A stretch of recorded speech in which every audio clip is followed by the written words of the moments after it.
Hello everyone. So we are back with the second video lecture. Here we are going to discuss about the poverty, as I said already. In my introductory session, I said this module is basically considered two broad sections. The first one is the poverty and the second one is the development and the per capita income. So in this class, we will discuss only about the poverty in details. In the next class, we will discuss about the development. So these are the things which we are going to discuss in this class. So the first one is the poverty. Second one is the types of poverty.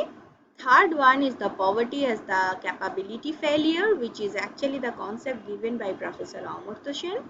The fourth one is the human poverty. So in this class, we will discuss only these four. In the next class, in next video lecture, we will discuss about the development and the per capita income, development gap and the measurement of development gap. So let me start with the poverty in this class. So the poverty, as I said, that poverty, generally we know poverty as the lack of income, but poverty can be defined from different angles, like it may be the educational poverty, it may be the health poverty. So if you don't have the sufficient education, then you can consider the person as educationally poor. Similarly, if some individual is not getting proper health facility he is not getting, then he can consider as the poor in terms of health. And the last one is the wealth. You can see basically we are poverty is known to us like as a lack of wealth or lack of money. Anyway, so these are the different areas, different angles from where you can define poverty. So the next one is the definition of poverty. How can you define poverty? Now look, in case of the poverty, it is basically the lack of money. It is the state of the lack of money when the person cannot maintain the minimum standard of living. Now what do you mean by minimum standard of living? The minimum standard of living means if the person cannot have sufficient food, if the person cannot have a shelter, if the person cannot have sufficient clothing to maintain their daily life, then the person is considered as a poor. And why he is not getting that? Because he doesn't have that much of money in his hand. So it is the minimum money which is required to sustain. If the person doesn't have that minimum money or the minimum income, the person is considered as a poor person. Now in economics, you can define poverty in terms of, you can differentiate poverty in two categories. The first one is the absolute poverty and the second one is the relative poverty. Now, absolute poverty is what? In my introductory session, I said that absolute poverty means just the number. If you can count the number of persons in the society who are not getting sufficient money to sustain their life, you can consider that number of individual as the absolutely poor.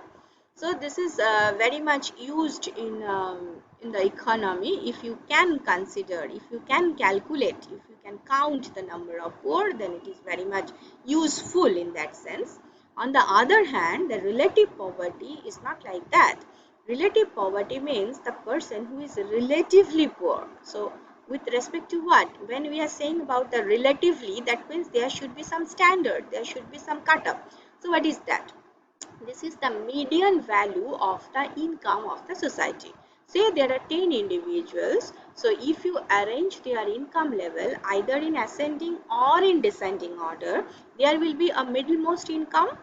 So that middlemost income is called the median income. Okay, this is called the median income. So if the individual doesn't have the income, at least the median income, then he is considered as a relatively poor. That means if the income level is less than the median income, then the person is considered as a relatively poor. So you can understand relatively poor person you can find in less developed country as well as in the developed country, right? Because it is the relative concept. It is the less income than the median value of the income distribution. Okay, so in this way, in the next picture will help you to understand properly what is relative poverty and what is absolute poverty. Look at the first picture. This is the person who is poor. The picture is showing clearly the person is poor. The person is hungry actually. He is asking the food. Now look at the second individual. He is very much healthy. So he is, by definition, you cannot say the person is a poor, but he is relatively poor. Why? Because the person is living in some developed economy. Okay, and that is why his income is less than the median income of that country. That is why he is relatively poor, but in absolute sense he is not at all poor. He is not poor actually, but in relative poverty he is relatively poor. Okay, so this is how you can differentiate between the absolute and the relative poverty.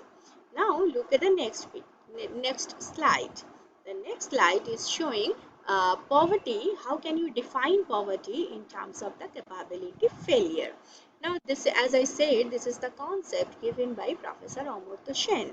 So he is saying that you cannot say a person poor if his income is less than a minimum level.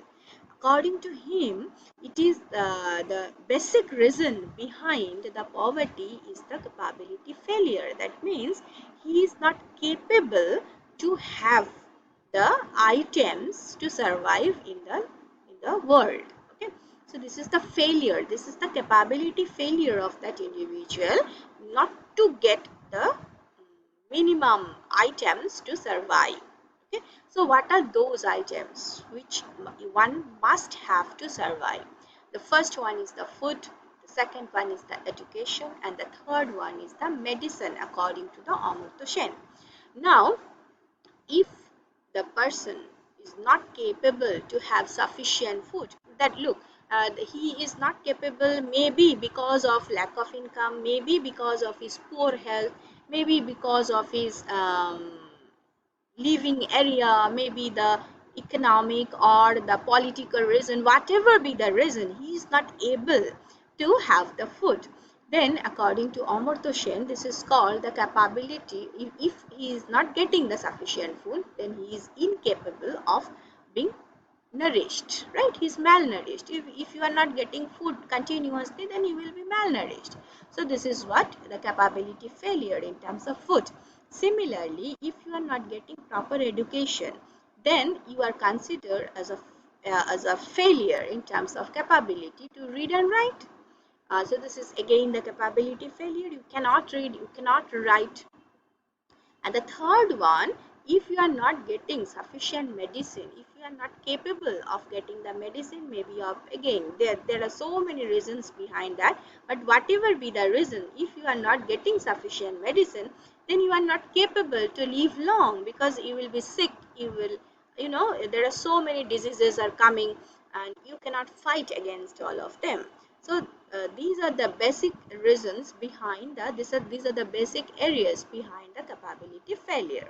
So people are entitled to have food, people are entitled to have education, and people are entitled to have medicine. If somehow they are not getting those things, this is the capability failure of the society as well as that particular individual. So this is how you can define poverty according to Professor Amartya Sen. Now, the next one is the human poverty. Human poverty means what? Human poverty, it is the, if the people are not getting some items to survive, then it is called the human poverty. How can you define it? If the people are not getting the opportunity to survive, to get their desired standard of living, so he is considered as a poor according to this concept of human poverty. It has basically three categories. The first one is the deprivation related to survival. That means you are not getting medicine, you are not getting proper health facility. So this is how you can define your poverty. Second one is the deprivation related to knowledge. That means if you are not getting sufficient education, if you are deprived to get the sufficient education. And the third one is the deprivation related to the decent standard of living. That means you cannot get the sufficient food, you cannot get the sufficient the proper housing, the proper sanitation, proper drinking water and all this. So these are the different categories under which you can say the people are. This is how you can define poverty with the category of human poverty. Okay, so basically these are the different angles through which you can define poverty. Okay, so in the next session we will discuss about the development and the problem of considering per capita income as an indicator of the development. Okay, thank you.